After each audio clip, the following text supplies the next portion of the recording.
Mirror, mirror on the wall, who is the best Chinese EV maker of them all? That's EV for electric vehicle, yo. And by best, we're talking about the best out of a whopping 487 Chinese electric car makers, as reported by the Wall Street Journal a couple months back. And I'm not sure that today we will get to the answer of who's the best because most of these companies are simply too new to really tell. The one we are focusing on today, NIO, which went public last week on September 12th at a market cap of about $6.4 billion US, had only delivered 481 of its ES8 7-seater SUVs by July 31st, as detailed in its IPO prospectus. And it's only scheduled to deliver a total of 10,000 by the end of the year, which was why I was excited to see one actually on the road last week when I was in Chengdu, China. It didn't look bad, but it wasn't striking. Who am I to judge, though? I hate driving and I don't even own a car, although I do borrow a Tesla 3 from time to time. And Ray, you've both seen and driven my car, and you know that I'm not super particular about it. So there you go. We aren't gearheads, and we really would need a magic mirror to tell us which car is the best. But what we can tell you, which I do think we're good at, is how NIO got started and how it's different from its competition, especially this company I know quite well, XPeng Motors, or 小鹏汽车. Yep, NIO versus Xiaopeng. It's another one of those, you guessed it, Tencent versus Alibaba wars, with NIO being backed by Tencent and Xiaopeng being backed by Alibaba. Again, we have the two-ma two-horse race, as always. But we'll be concentrating on NIO today, although there's no avoiding talking a little bit about Xiaopeng. They're as different as night and day. What are we waiting for? Start your engines, guys! The president's economic team goes to China. After a whole night thinking, I say I still want to do it.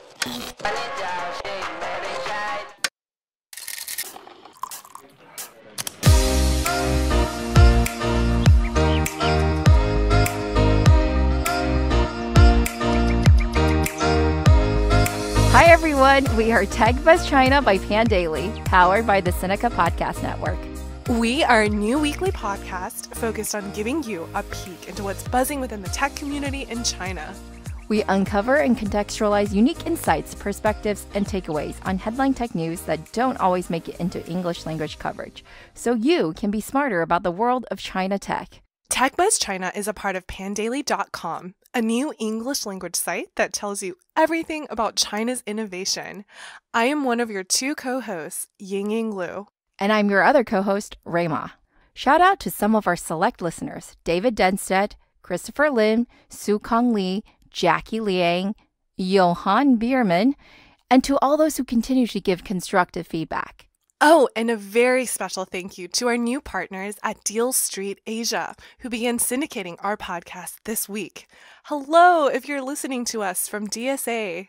If you enjoy listening to us, please take the time to leave us a rating or review on iTunes, Facebook, or wherever you get your podcast.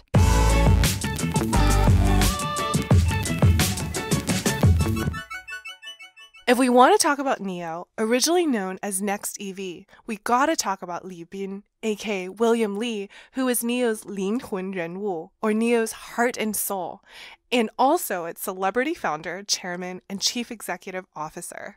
Li Bin. Now that name sounds familiar. Here's a test for our most hardcore fans. Where have we mentioned it before? Well, besides the fact that it is a pretty common name, some of you might remember we mentioned a key character named Li Bin from the episode on Mobike.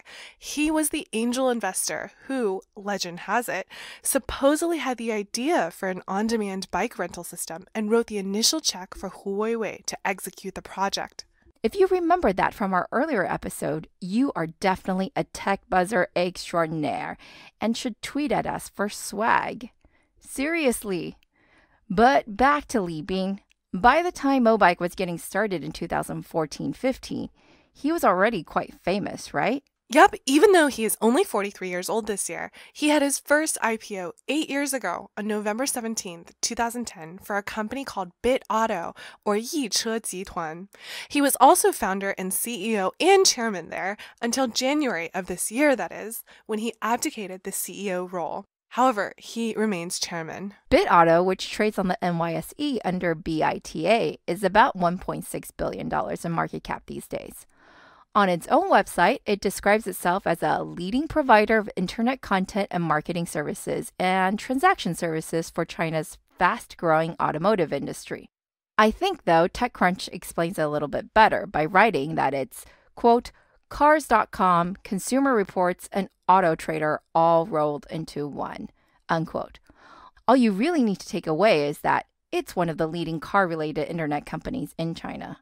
Now, you might be wondering, that's cool that Li Bin founded China's Cars.com, but does that make him qualified to make an electric car, which is probably quite different from selling cars? Well, what if I told you he's a really great investor in the transportation sector, or mobility sector, as it's fashionable to call it these days? I'm not going to go into all of his successful investments here, but according to a detailed profile on him last year, he's invested into at least 32 companies in this sector, including 5 unicorns. That's including Mobike, by the way. In Mobike, he began with a 29% stake and fully exited the company earlier this year when it was bought by Meituan for almost $3 billion. Not bad, right? That's why Chinese people call him 出行教父. 出行, which means travel, and 教父, which means godfather, which is basically saying he is the boss in this space. Everyone is a godfather in China. It's like the most common complimentary title. I think it sounds a little ridiculous. Although, please do feel free to call us 中国科技博客教母, China Tech Podcast Godmother. But again, Ray, being a good angel investor in the car space doesn't mean you're good at making cars. What else you got? Okay, you got me. I don't know. Li Bin was a sociology major at Peking University and was never known for his technical chops. I guess the argument most of his fans throw out is that, so what? Elon Musk didn't know how to make cars either before he took over Tesla. What Li Bin really does have, though, is a reputation for making money, which helps him to raise money, which is, if you think about it, a key competitive advantage to making cars, because it takes a lot of money. Cold, hard cash. I am just giving you a hard time, Ray. Your reasons are all valid. First of all, Richard Liu of JD and Li Guoqing of Dangdang were all sociology majors. Remember, you don't really get to pick your major in China, so it doesn't have much correlation with your actual interests, just your Gaokao entrance exam score. Secondly, Li Bin has a pretty great reputation in the tech sector in China already. Liu Erhai, formerly of Legend Capital and now with his own fund, Joy Capital, a very respected VC and a Midas lister, summed it up quite nicely. Everyone believes in Li Bin because everyone has made money off of betting on him succeeding. Even when Mr. Liu hesitated on the Mobike deal, he went ahead and invested just because it was a Li Bin deal. And I mean, look what happened with that. I believe he's done just fine. Well, I would say Li Bin had a pretty awesome reputation in China. It's now a little bit more mixed, although I really don't think it's his fault. The main issue was this person named Jia Yueting, YT Jia, founder of LeEco and Faraday Future, the latter an electric car company that, well, basically turned out to be a fraud. Actually, technically, we don't really know what happened, whether it was really all fraud or just crazy bad strategy. But there are plenty of lawsuits outstanding and plenty of people, myself included, believe that it was the former. But Jia Yueting basically tried to beat Netflix, Apple, and Tesla all at the same time, zero kidding here, and failed miserably. But what he did was that he left a stink on the EV industry in particular because he was so high profile about his product announcements, the Faraday Future FF91, which turned out to be complete vaporware, that Chinese people just began associating all sorts of negative things with any fancy electric car concepts they saw. This meant that when NIO first showed off its car last April and started taking pre-orders last December, people understandably asked, Is Li Bin just another Jia Yueting, or is he a Lei Jun, the Xiaomi founder who actually delivers the hardware he promises? The fear runs deep. One article cheekily called NIO and its fellow EVs the cars that came out of PowerPoints. I mean, that's kind of true. Milk Tea's sister, wife of JD CEO Richard Liu, wrote that Richard invested in NIO after a brief 15-minute presentation by Li Bin. And he wasn't the only billionaire who invested. Remember, we said that Li Bin knows that cars are very, very expensive to make. So he got not one, but 6 billionaires to invest early in NIO, knowing that it would take a lot of capital before there would be any NIO cars actually on the road. Pony Ma of Tencent, Lei Jun of Xiaomi, Neil Shen of Sequoia Capital, Lei Zhang of Hill House Capital, Li Xiang of Autohome. Funny aside there, aside from traditional car makers, the person Li Bin was most afraid of getting into the AV space as well was Lei Jun, which is why he was super relieved when Lei Jun didn't do that and instead became an investor.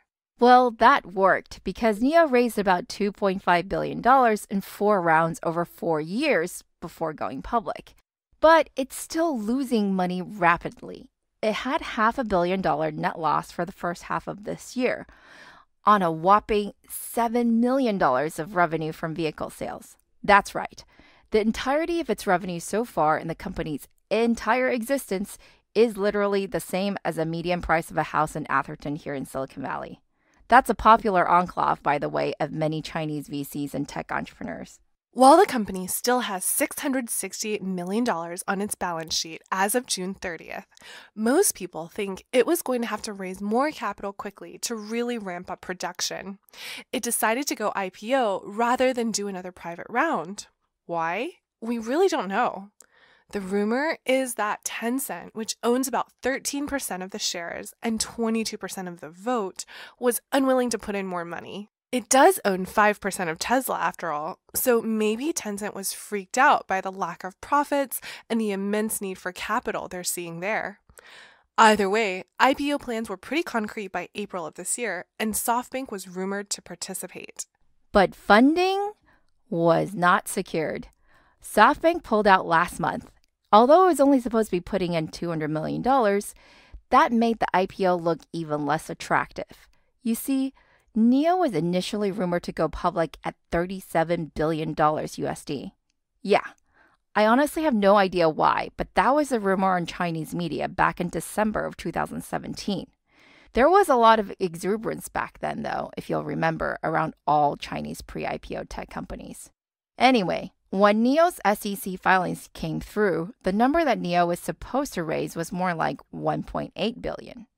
When it finally did come to pass, however, after SoftBank said no, the actual fundraise was closer to $1 billion, basically at the lowest end of expectations, for what we said earlier is a market cap of $6.4 billion. $37 billion USD market cap? No, more like 37 billion RMB. And since NIO's comp was Tesla, and everyone called it China's Tesla, it didn't help that Elon Musk was going a bit nuts on Twitter and on YouTube. Supposedly, Li Bin was even asked during the IPO roadshow, "Do you smoke, drink, or tweet?" Hilarious stuff. But it's a lot deeper than that. Detail-oriented fans probably noticed that we put quotation marks around the words China's Tesla in the title for this episode. That's because it really isn't much of a Tesla. There are so many things that are different. But first, Li Bin has publicly stated that he doesn't want to be China's Tesla. He wants to be the world's NIO. Tesla's still a great company to be compared to. I mean, it's still got a market cap that dwarfs some traditional car makers, but he's been smart not to overemphasize this point in English. I mean, Li Bin has dismissed Tesla as being an old company, born out of the internet age, as opposed to NIO, which is only 4 years old and has mobile internet roots. Again, our US listeners might not feel like this is a super big distinction, but in China, where the smartphone really is the totality of many users' internet experiences, it's a well-acknowledged generational divide. How does this apply to cars, though?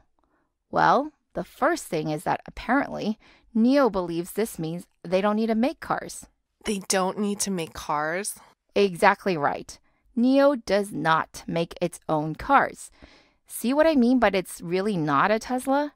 NIO outsources all manufacturing to Jianghuai汽车, a publicly listed state-owned auto manufacturer in China. Well, technically, it's a contract for 5 years, and NIO is supposed to be building its own facilities. Anyway, Jianghuai is known for making cheap economy-class cars. So you can imagine the difficulty of it all of a sudden now making the most expensive domestic SUV in mainland China. The ES8 is also supposed to have one of the highest aluminum contents in SUVs, second only to a Jaguar. I don't exactly know what that means, only that it's very difficult to do so. Perhaps that's why up until the IPO, NIO has only delivered 1,381 cars, or only 900 or so since June 30th, at a rate of what it's looking like approximately 100 per week? But whatever, right? If you drink the Kool-Aid, who cares about the fact that NIO doesn't make its own stuff? Maybe if you're tired of seeing Elon tweet that he just got back from the factory at 3 a.m. in the morning, this would be a plus, not a minus. It also looks like NIO doesn't make its own batteries. I mean, that makes sense. If you're not making your own cars, why would you be making your own batteries? Its prospectus says that it's only qualified one manufacturer for its batteries, which is maybe concerning. But like you said, Ray, if you drink the Kool-Aid, who cares about who makes the batteries when there's so many cool ways of charging your car that NIO offers that no one else does? First, there's the Power Home. Okay, that's charging at home, and that's not that innovative. And of course, you can use the 214,000 charging piles available nationwide in China. But oh look, NIO is going to have charging trucks called Power Mobile. You can charge for about 60 miles in 10 minutes. And how about so-called Power Swap, which are stations where you can swap your battery quickly for a fully charged one? See, this is mobile internet thinking at play here. But what NIO does have in common with Tesla is the price point. At 500,000 RMB or so, we're talking about a $70,000 SUV. And with government subsidies of up to $10,000, maybe your net price is $60,000. Sure, it's cheaper than a Tesla X and actually cheaper than any other luxury car in China, which comes with significant tariffs.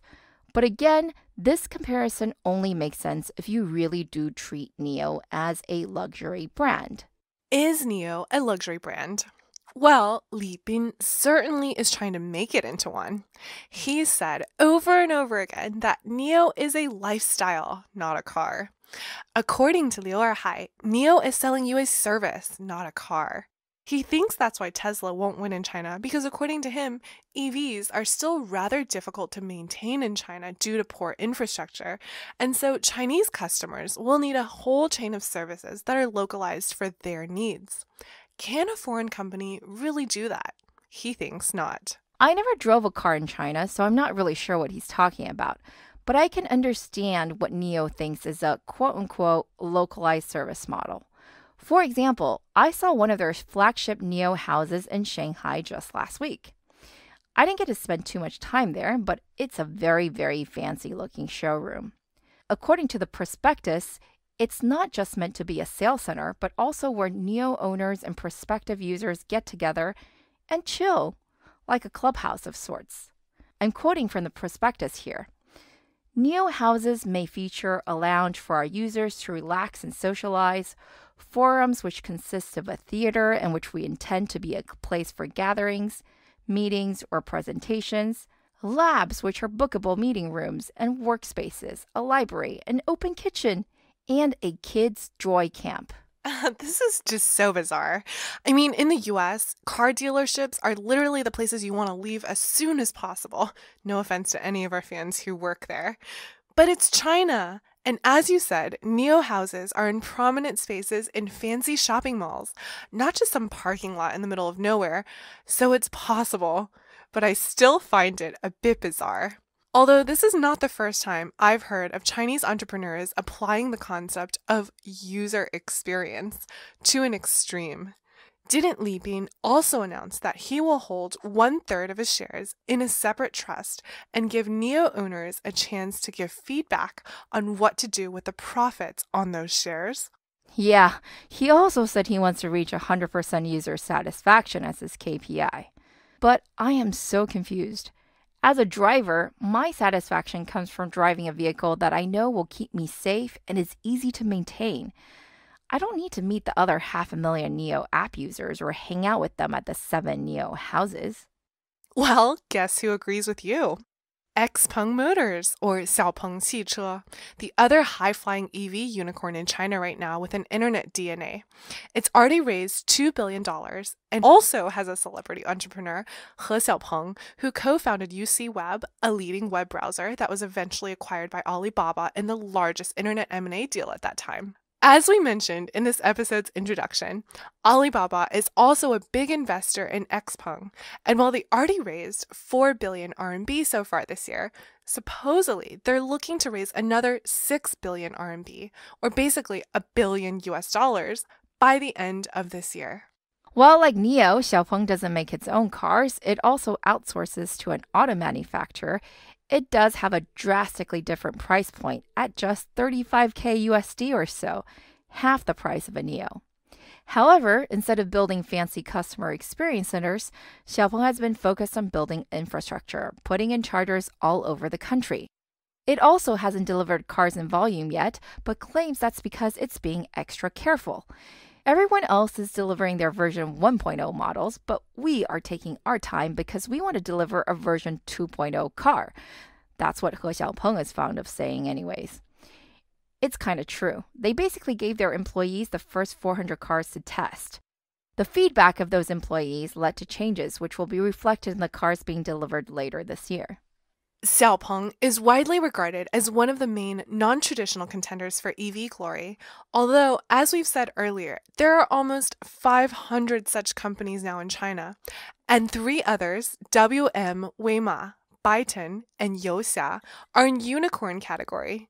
Many, it must be said, are going after the same price point as Xiaopeng. Without doing a thorough analysis here and just looking at the top funded players, less seem to be going after NIO's price band, with the exception of Faraday Future, that is, whose newly revived car-making efforts suggest a $350K price tag per vehicle, although there's no delivery date in sight, so that number may just as well be meaningless. In fact, since now Li Bin has indeed delivered cars and proven himself able to make cars from PowerPoint, his main critics ask, how fast can he deliver them? And do people really want $60,000 cars? I don't, but anyway, both of these questions came to a head in early August with He Xiaopeng saying to media that no car company can deliver 10,000 cars this year, in direct opposition to what Li Bin had promised customers and shareholders. To prove himself, Li Bin immediately proposed a bet. If he does not deliver 10,000 NIOs by the end of 2018, he would personally gift He Xiaopeng an ES8. What follows, though, is really much more interesting. So He Xiaopeng posts this on his WeChat moment and says that he gladly accepts the bet and thanks Li Bin for his gift in advance. Then Li Xueling, founder of YY, replies to that post and says, no way this will happen. He provides the following 2 reasons, both oddly written in English but perfectly intelligible, so I will read them to you here. Number 1. In China, whoever turns the basic user of electric cars into the same user base as Pinduoduo wins. 2. Do not face urban white-collar workers to build cars. To build those for rural use cars. He who wins a diaosi wins the world. That's pretty funny. I'll translate real fast for listeners unfamiliar with the terms Li Xueling is using. But basically, he's saying that Li Bin's mission is doomed because in China, you should really be appealing to the lower classes, not the well-to-do. There are so many more of them, after all. Not surprising coming from the founder of YY, though. Remember, YY is a company that features prominently in our episode on live streaming a few weeks back. We also cover the diaosi, aka loser economy, in that episode, and delve deep into the Pinduoduo phenomenon too in episode 17. Hint, Li Xueling got rich off of diaosi, so of course he's going to have a soft spot for them. Yeah, it seems like we're back to the same topic, which has been buzzing in Chinese media for most of this year. What is the winning strategy for China? Is it consumption upgrade, i.e., appealing to upscale customers? Or is it consumption trickle down, i.e., appealing to 屌丝? I'm going to cheat and say that I think both strategies work. In the US as well, you see a sort of barbell development. For example, in retail, the luxury brands and the dollar brands are winning. Everyone else is getting creamed. But I'm not confident in applying this thinking to electric cars. And maybe we don't need to, because it seems that for EVs, the macro trends are just too good in the near term. Maybe your strategy doesn't matter that much because your timing is just so good. Yeah, in China, EVs are the thing. The Chinese government is pushing for EVs in a big way, ostensibly due to air pollution, but also to be able to show that it's a global tech leader. The Wall Street Journal says that there have been $15 billion in subsidies already, with another $47 billion in the pipeline. China already has over 50% market share in EVs, which exceeded 1 million vehicles globally in 2017, and they want to have 7 million more on the road by 2025. NIO is certainly well aware of Chinese government policy. That's probably why its Chinese name is Weilai, which means blue sky coming. It's also a homonym for future. But can it come out on top? Subsidies are scheduled to phase out in 2 years. And as we said, there are a handful of other well-funded competitors. And don't forget older, non-internet, but perfectly capable car makers like the Warren Buffett-invested BYD, which already sells more cars than Tesla. And while Tesla really should have been in China much earlier, it's also in Shanghai now. So yeah, there's that. Yeah, there's some great tailwind, but you also pointed out the headwinds. So in the face of such Darwinian competition, NIO really rushed to go IPO, despite having a pretty weak story. But don't take our word for it. We asked our friend Elliott what he thought. But first, please introduce yourself. My name is Elliott Zaagman, and I am a writer covering Chinese tech for the outlets TechNode in English, and I also write for the website Huxiuwang in Chinese. In addition to that, I am an organization development consultant for Chinese tech firms, as well as an executive coach for Chinese tech founders and CEOs. Honestly, Elliott writes some super detailed stuff. You might want to check out his latest piece on debt, which features some of our analyses on Z-Room and Chinese rental real estate. But back to NIO. Is this a good time for NIO to be going public? Is this a good time for NIO to be going public? Absolutely not. It's a terrible time for them to be going public. Sales for vehicles in China has absolutely plummeted over the last year or two.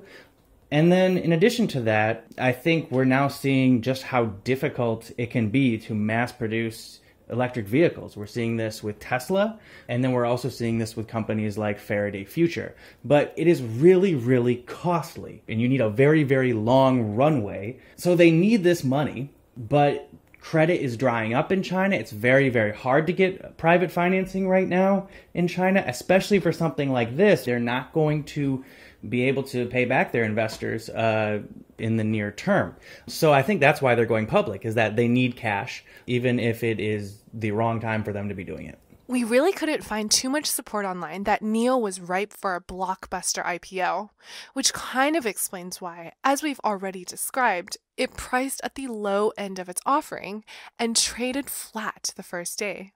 But then, after we asked Elliott this question, NIO shot up like a rocket on its second day of trading, going up 75%. Maybe just to prove us wrong. Anyway, if you're a NIO believer and Libyan fan, though, we are happy for you. I mean, even if the IPO timing is awkward, come on, $7 million of revenues, I could still understand why Libyan wanted to go for it.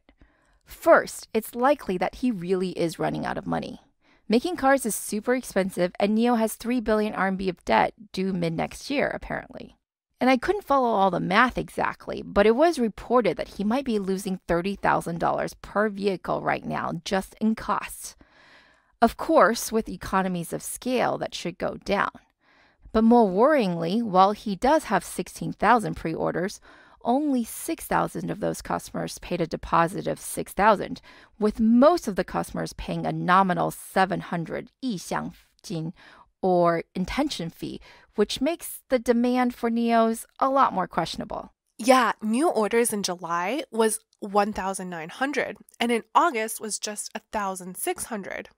The same automotive reporter noted that given that the factory in Hefei can already churn out 900 vehicles per month, are we sure NIO's problem is one of production? Or is it really one of insufficient demand? So maybe a secondary reason, although probably a very distant secondary reason, is the fact that going public may help sales too. This is just pure conjecture on my part, but an IPO, especially in the US, is a supreme stamp of confidence and credibility in China, especially for consumer brands. Remember what Pinduoduo CEO Colin Huang said? He claimed that Pinduoduo didn't need to go public, but that it wanted to do so in order to gain more trust from its customers. Right. In China, it's super difficult to get listed since it's a very onerous application process.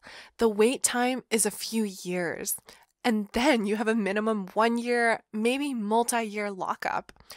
Oh, and you have to be profitable for most of the boards. So the NYSE or NASDAQ seems super easy by comparison.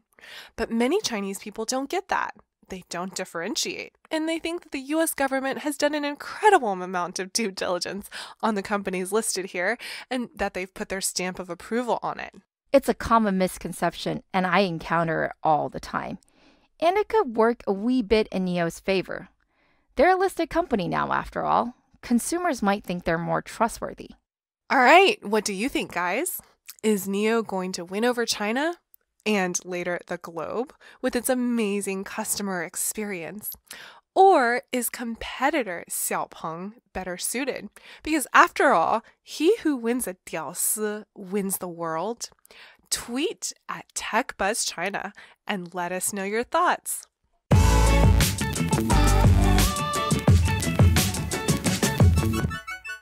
We'd like to give a shout out to our partners at SubChina. In addition to our podcast here with Pan Daily, they publish the excellent Sinica podcast, a weekly discussion of current affairs on China with journalists, writers, academics, policymakers, and business people. So while we only focus on tech, they really give you the entire overview.